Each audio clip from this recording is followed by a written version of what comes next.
ఇటు నుంచి ఇటు నీళ్ళు పోతున్నాయి కూడా అడుగుతాయి కూడా చెప్తాను అన్నట్టు. అందువల్ల కూడా సార్ రాను అంటున్నా. దగ్గర ఇప్పుడు మేము మా నాయన ఒక 14 బోర్ల దాకా వేసిండు.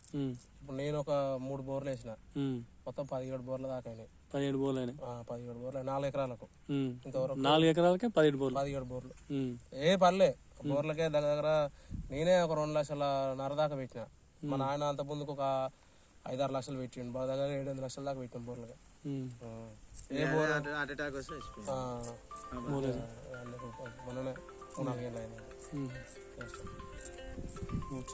అందుకోసం మామూలుగా సైంటిఫిక్ చెక్ చేయించుకొని ఫైనల్ గా ఉందా లేదా? ఇక లేదు అందుకే నేను మొన్న నేను కాదంటే సరే ఈ మెయిన్ రోడ్ ఒక ఎకరం ఇట్లా ఉంచుకొని మిగిలింది కింద అక్కడ అని అటు సైడ్ ప్లానింగ్ తోటి ఉండే. కానీ మళ్ళీ నాకు ఇక్కడ పోయినా ఏం పోయినా బయట రోజు దగ్గర మనం ఏం చేసినా వేస్ట్. ఇక పండగ కూడా పర్లేదు కానీ అని చెప్పి ఒకసారి ఫైనల్ చెక్ చేయించుకొని ఒకసారి ఫైనల్ కాదు పడతారని నమ్మకం నాకు కూడా అనిపిస్తుంది. చెక్ చేస్తే ఫైనల్ వీడియోలలో కూడా చూసిన బాగా. ఆ సారు కల్వకుర్తి ఇప్పుడు నా ఫోన్ లో కూడా వీడియో ఉండే, సార్ కూడా చూసినాం.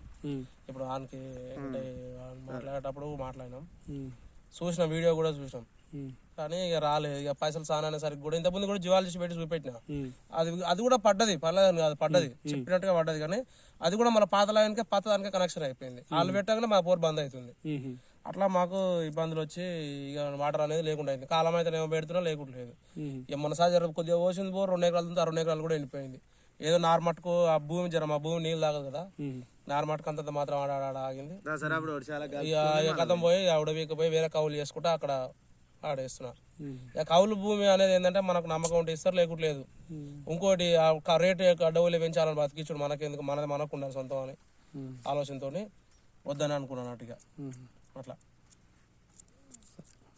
చూద్దాం ఏముందో వాటర్ నాకు జర కొంచెం సర్వే అనేది కొంచెం మంచిగా చెప్పి నాకు మంచిగా చెప్తే ఈ లైఫ్ లాంగ్ చెప్తున్నా, ఎప్పుడు గుర్తుపెట్టుకుంటాం.